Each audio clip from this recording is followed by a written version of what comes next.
Muito bom dia! Hoje é domingo e o Viva Mais encerra o mês com o melhor da informação em saúde para você e toda a sua família. No programa desta semana você vai ver alongamento de cílios fio a fio promete levantar o olhar da mulherada. No Tem em Casa os benefícios da banana. Comida junina, cuidado com a alimentação da garotada durante os festejos.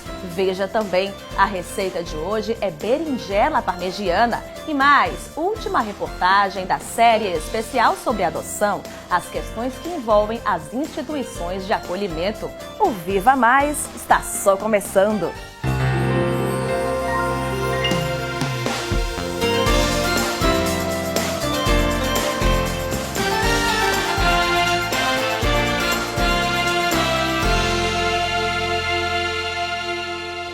Alongamento de cílios fio a fio. Já ouviu falar? Pois é, a técnica virou queridinha de muitas celebridades e a mulherada já está aderindo. Aqui em Aracaju também já chegou. Confira. A técnica funciona da seguinte maneira: cílios sintéticos são aplicados um a um sobre os cílios naturais para alongar e dar mais volume a quem tem cílios muito finos, poucos cílios ou quase não tem. Luciana é esteticista, micropigmentadora e extensionista. Ela diz que antes da aplicação dos cílios, é feito todo um estudo para a escolha mais adequada deles. Para cada pessoa é um projeto diferente. Os cílios que eu botar em você não vai ser igual que eu boto nela, porque eu vou levar em conta a distância dos olhos, o tamanho dos olhos, o formato do seu rosto, arqueamento de sobrancelha. Então, tudo isso é levado em consideração. Primeiramente, a região é higienizada para retirar a oleosidade e possíveis resíduos de maquiagem. Depois, uma fita micropore é utilizada para proteger os cílios inferiores. Em seguida, os cílios são penteados e bem secos para só depois começar a aplicação dos fios, que são colocados um a um nos cílios naturais. Por isso, o procedimento é demorado, leva em média 2 horas e nem todo mundo pode aderir à técnica. Quem tem câncer não pode fazer. Aí você pergunta por quê? Por causa do princípio ativo da cola, que pode causar alergia. Então, quem está com baixa imunidade não pode fazer, para não provocar uma reação alérgica. Quem tem alguma doença ocular, como glaucoma, blefarite, não pode também fazer, porque os cílios ficam mais sensíveis e pode provocar uma queda. Talvez não consegue nem suportar o peso da extensão, porque ele vai cair. Quem fez cirurgia ocular nos últimos no mínimo de 6 meses não pode também. Gestante. Por que a gente não pode? Por causa do risco de uma alergia. Então, não é aconselhável que faça. A durabilidade do procedimento depende de alguns fatores. Em média, 45 dias, sem a devida manutenção. Por que tem manutenção? Nossos cílios têm um ciclo de crescimento de 3 meses. Em 3 meses ele nasce, ele cresce, ele cai. Com isso, com essa queda natural, quando a gente aplica as extensões, logicamente, quando os cílios atingir a fase de queda, ele vai cair e vai levar a extensão. Por isso tem que ter manutenção, ou de 3 semanas ou de 4 semanas. Para manter sempre o desenho harmonioso, sempre o efeito que a pessoa procura. Alguns cuidados são necessários após a extensão dos cílios. O único que você tem que ter é pentear e procurar manter os cílios o mais seco possível. Seco como, Luciana? Não pode piscina? Não pode? Pode. Você pode ir para piscina, para praia. Contanto que quando você sair, você procure um arzinho, um secador, um arzinho frio, passe nos cílios, penteie, porque você recebe uma escovinha para pentear suas extensões. Porque como fica alongado, eles podem embaraçar. Então, para evitar a quebra por embaraço, então você sempre tem que pentear de manhã, quando acorda e antes de dormir. E procurar manter sequinho, porque a umidade resseca a cola e acaba havendo quebra. As extensões vão caindo naturalmente. Se houver necessidade de remover antes do tempo por qualquer razão, a extensionista alerta para não fazer isso em casa, sem auxílio de um profissional. Porque em casa ela não vai conseguir puxar. Se ela puxar, ela vai tirar o cílio dela. Ela tem que vir aqui, tem um produto específico para isso que a gente passa, deixa o tempo determinado e suavemente a extensão vai sendo retirada. Então, em casa ela não vai conseguir tirar sem o produto adequado. Emily, quando soube da técnica, não pensou 2 vezes e aderiu à novidade. Eu só usava muito rímels E perdia muito tempo com isso. Aí quando me surge a oportunidade de fazer extensões de cílios, estou amando. E eu adorei o resultado.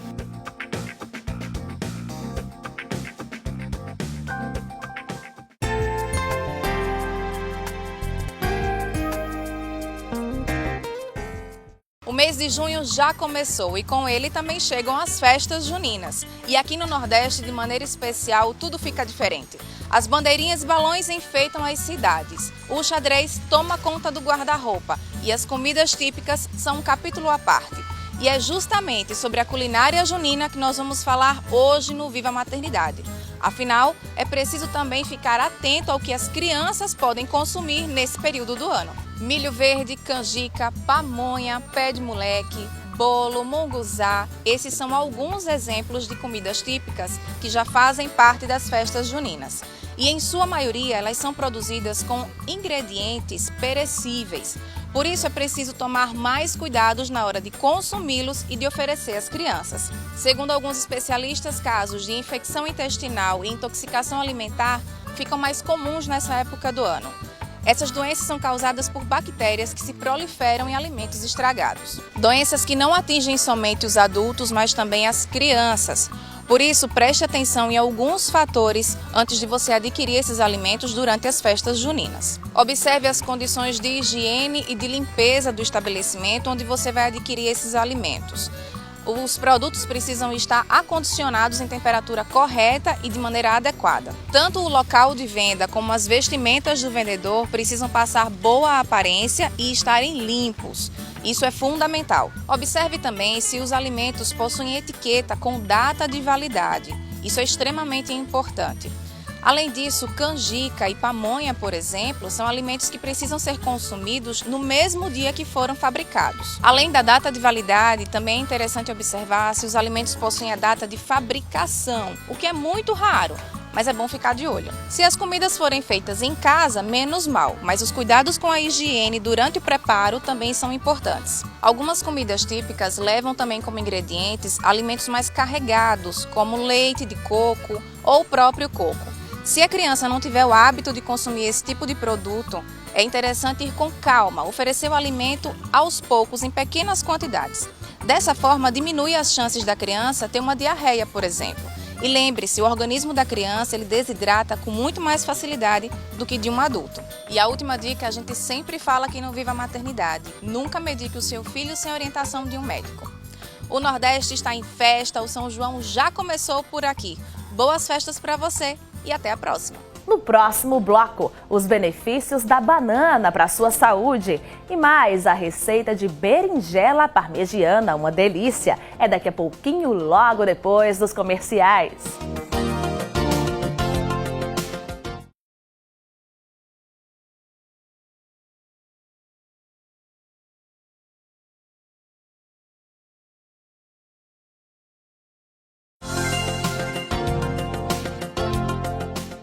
Estamos de volta e no quadro Tenha em Casa você confere os benefícios de uma frutinha bem brasileira, a banana.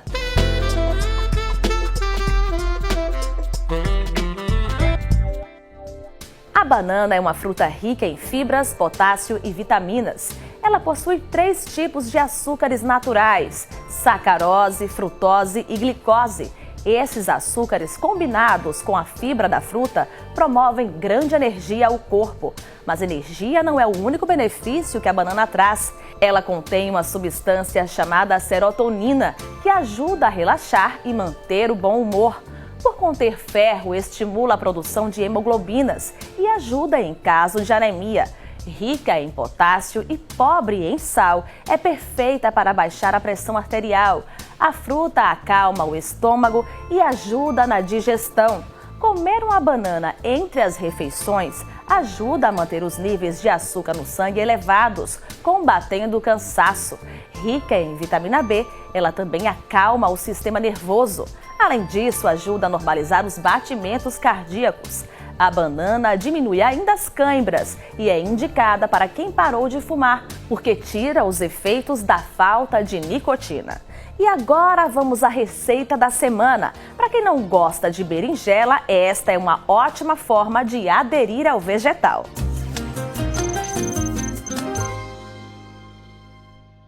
Bom dia, pessoal! Hoje nós vamos fazer berinjela à parmegiana. É um prato simples, fácil, rápido e super gostoso, além de ser muito saudável. Vamos aos ingredientes. Uma berinjela em rodelas, uma xícara de farinha de trigo, uma xícara de farinha de rosca, uma xícara de molho de tomate, 4 fatias de mussarela, um ovo e óleo para fritar. Então, pessoal, já anotaram os ingredientes? Vamos agora ao passo a passo. Primeiro vamos pegar a berinjela, já cortada em rodelas. Aqui empanar bem até cobrir ela toda de farinha de trigo. Na farinha de trigo a gente vai passar no ovo para farinha de rosca. Então, pessoal, depois que a gente já empanou a berinjela, agora nós vamos fritar. Primeiro nós vamos aquecer o óleo, deixa ele esquentar bem. Agora que o óleo já está bem quente, nós vamos começar a fritar.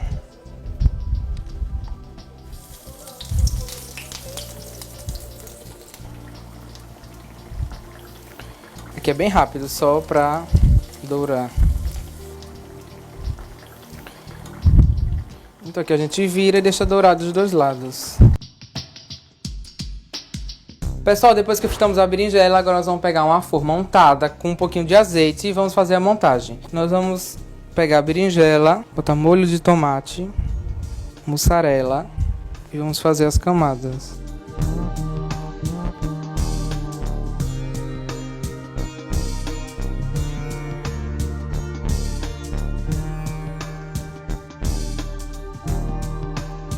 Então, pessoal, essa é a nossa montagem, mas você pode fazer ao seu gosto. Você pode botar mais camadas ou menos camadas.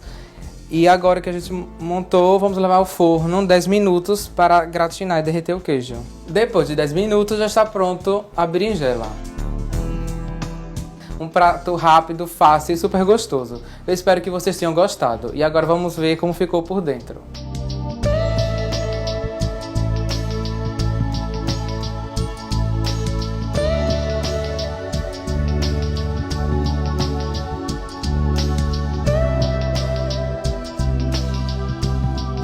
Gente, tem gosto de pizza. Se você não consome berinjela porque não gosta muito do sabor, experimente já esta receita e depois me diga se sentiu gosto de berinjela. A seguir, hoje termina a série de reportagens especiais sobre adoção. Você vai conhecer um pouco sobre as questões que envolvem as instituições de acolhimento de Aracaju.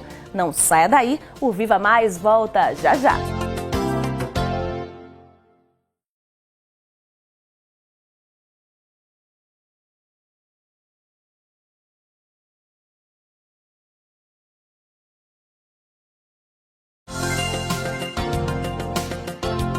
E agora, encerrando a série de reportagens especiais sobre adoção, o foco hoje é sobre como funcionam os abrigos, que não são mais chamados assim, são instituições de acolhimento. Qual o papel delas e qual a situação dos abrigados? Veja só.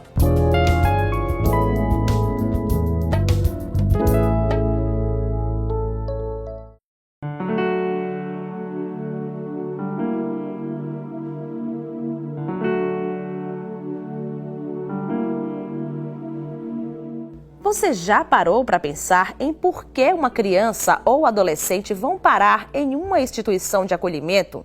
Que razões existem para isso? Situação de risco e de vulnerabilidade, assim como também algumas violações, né? Negligência, violência sexual, violência física, são situações das quais pode, né, uma criança ou um adolescente parar na medida socioeducativa ou na medida protetiva. E como elas chegam até lá? Quem faz esse encaminhamento? Para uma criança vir para uma medida, né, protetiva, claro que tem algumas exceções, tem todo, já passou por todo um olhar de uma rede, né? A rede socioassistencial, o conselho tutelar, já conhece essa família, já conhece a situação e possivelmente já teve algumas intervenções. Como essas intervenções muitas vezes não surtem efeito, né?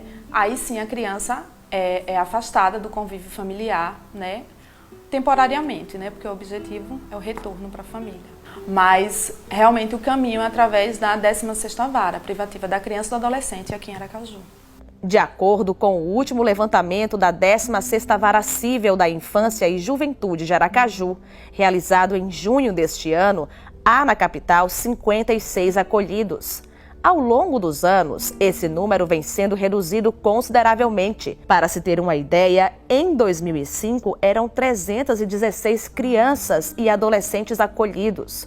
O trabalho dessa rede de proteção tem prioridade na reintegração da criança ou adolescente à família de origem. Da mesma forma que o ECA prevê, né, a medida protetiva, ele também prevê, né, de que forma as políticas públicas podem estar colaborando para receber essas crianças e adolescentes no retorno ao lar. Ou seja, auxílios, né? Desde auxílio moradia, está verificando o que é que falta para essa família. É uma moradia? Não, é um suporte técnico.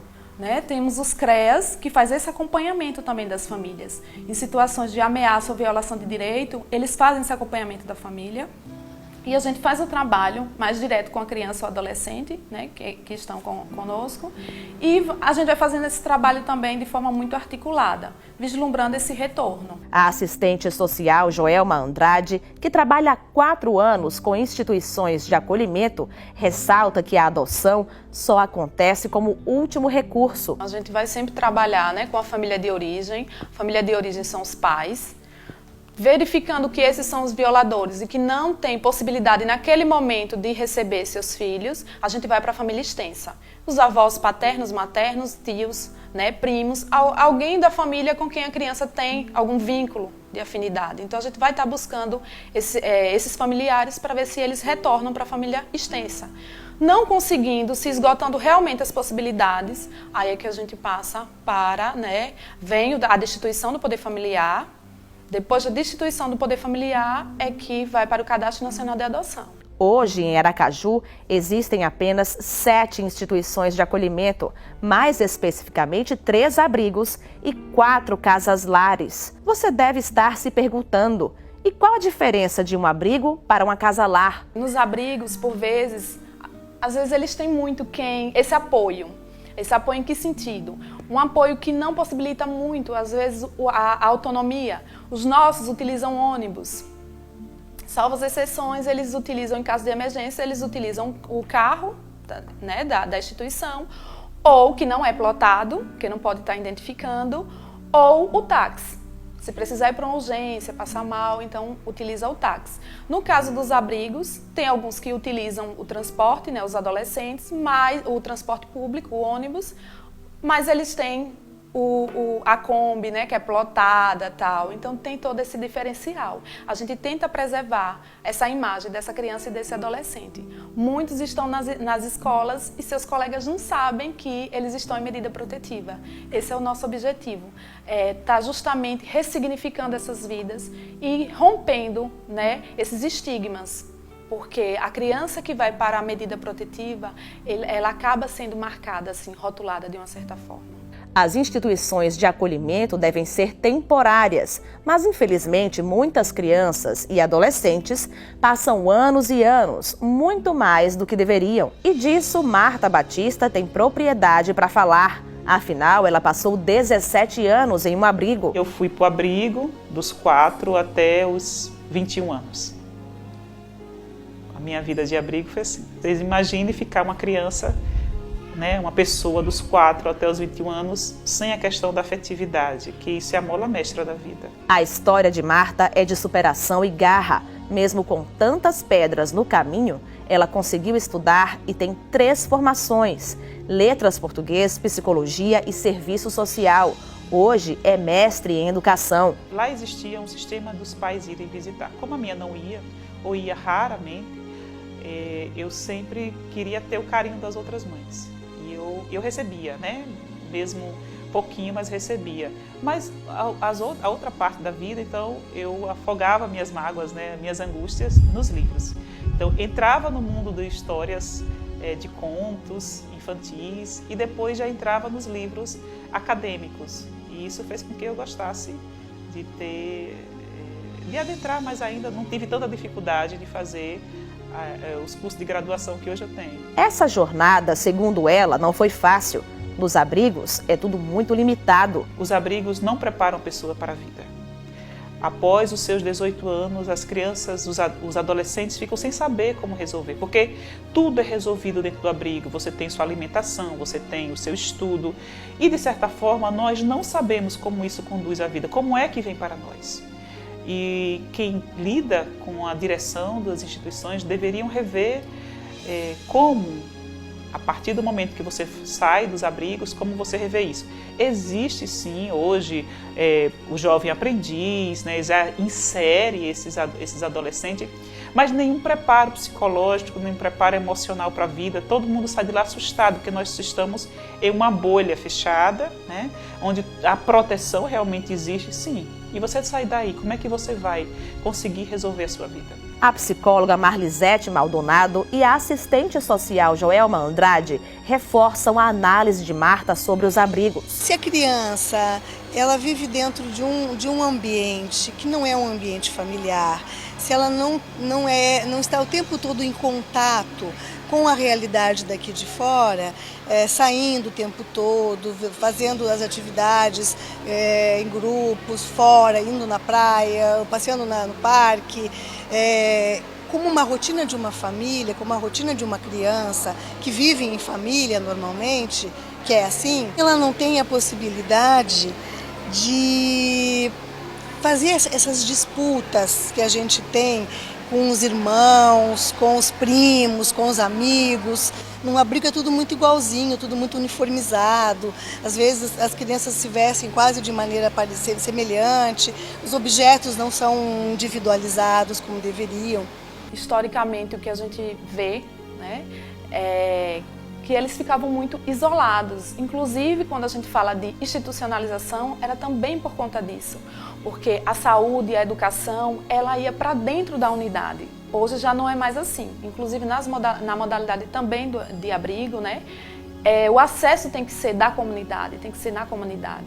Então tem que buscar o serviço de educação, de saúde, tudo que eles precisarem, esporte, lazer, ali naquela comunidade. Além dessa questão de preparar o acolhido para o mundo lá fora, tem outra mais importante: o afeto, ou melhor, a falta dele. Embora os abrigos, as instituições que você falou de abrigos, estejam tentando suprir em alguma forma essas carências afetivas, não há um vínculo tão forte a ponto de haver uma troca de afetos que seja suficiente para a pessoa se sentir bem, tranquila e segura e saudável. Marta reconhece o papel da instituição que a acolheu, mas reforça que toda criança precisa de uma família e diz com um brilho no olhar que as questões afetivas são muito fortes. Fiz muita terapia, ainda faço. Não diga a você que estou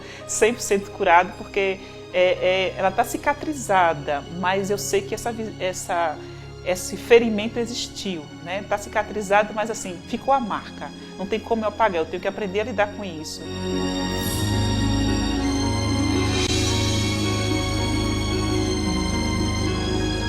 O melhor que seja a instituição jamais substituirá o papel de uma família, de um pai, de uma mãe, né, de irmãos, enfim, de todas as pessoas que rodeiam uma família, que família é muito mais do que pai e mãe. Né? Família tem tios, tem avós, tem primos. Né? Em cima de tudo, família tem que ter solidariedade, compaixão, ajuda mútua. Né? Então, essas crianças precisam, ninguém é filho de uma instituição. Por mais que as instituições acolham, nada substitui uma família. São tantos vínculos que são rompidos, sabe? Muitas vezes, por conta desse reordenamento ainda, muitos ficam passando de um abrigo para outro. Se você pensar que de 0 a 7 anos é o sorriso, e você completar de 7 anos estando lá, você tem que ir para uma outra unidade, sem falar na rotatividade de profissionais, principalmente cuidadores. Então, assim, quebra-se um vínculo com aquela família, quebra-se o vínculo com essas pessoas que têm afeto, né? Então, chega momentos que eles dizem, olha, eu quero um lar. Marta poderia ser mãe biológica, caso desejasse, mas por toda a sua história e tudo que passou, a adoção foi um caminho sem dúvida. Ela adotou Marina, uma criança linda, cheia de vida, muito esperta e que adora maquiagem. Ela é muito independente, diferente de mim. Né, que demorei muito a entender a questão da vida. A Marina já tem isso muito bem resolvido, graças a Deus. a questão também da adoção, da forma dela, do jeito dela, na idade dela. Nós vamos passando, né, o que significa, né, essa questão da adoção de Marina. Marta relembra como foi o dia em que recebeu a ligação para conhecer Marina. É como se o médico disse assim, o sexo do seu filho é X e já está aí, tá vindo. Aí ele me disse como eram as características dela, que ela era uma menina negra, tinha 1 ano e 2 meses, e que, né, dentro do meu perfil, caso eu já ia, né, para eu conhecê-la. Quando eu vi aquele bebezinho vindo no colo, eu digo, não, essa neguinha é minha. E aí foi. Marina foi assim, sabe? Foi uma troca de olhar assim. Ela muito ousada, eu digo, ela vai me desafiar, né? E eu quero alguém que, sabe, como que assim, você quer mesmo ser minha mãe? Eu amei esse olhar de Marina. Eu sou Marina Bela, cadê o meu beijo? Eu não quero mais beijo de você. Ah, que bom! Como é que a gente vai ter que dançar, Marina Bela? Mas eu não sei como é que dançar. E ficar dentro da sala de aula! Tem outras formas de você ser mãe, né? Eu acho que a adoção ensina muito a gente. É uma responsabilidade muito mais do que a questão do biológico. O biológico às vezes vem se você querer, e esse não, você quis, você escolheu, você quer ser mãe, né? Isso é legal. É muito lindo ser mãe, não tem palavras.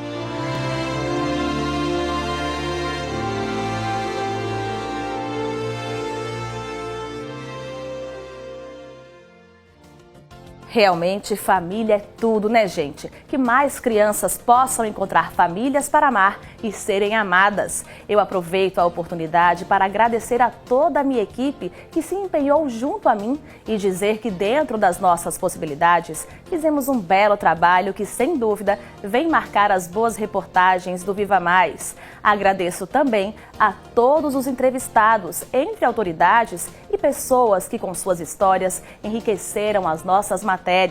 Obrigada de coração, eu me emocionei muito com cada depoimento e com certeza hoje tenho outra visão a respeito da adoção. Visão esta que veio com as pesquisas que fiz e com o conhecimento que adquiri ao ouvir cada história. Um beijo e um abraço forte em todos vocês. O Viva Mais de hoje fica por aqui. Para saber mais sobre o programa, acesse o site da Unimed Sergipe, www.unimedse.com.br ou ainda facebook.com/unimedse. Para participar, sugerindo pautas, ideias, tirando dúvidas, o e-mail é vivamais@unimedse.com.br. Você também pode assistir ao programa ao vivo pela internet. É só acessar a8se.com. Mas se você não tem acesso à internet, pode ligar para o 2107-8754. No próximo programa, Maternidade Compulsória. Você sabe o que é isso? É a pressão da sociedade em geral para que as mulheres sejam mães. No Viva Maternidade você vai saber mais sobre esse assunto. Vai ter também no quadro Reutilize Mais todo o passo a passo para você aprender a fazer um mini álbum reaproveitando caixa de papelão. Tudo isso e muito mais domingo que vem às 8 horas da manhã aqui na sua TV Atalaia. Obrigada pela atenção e até lá!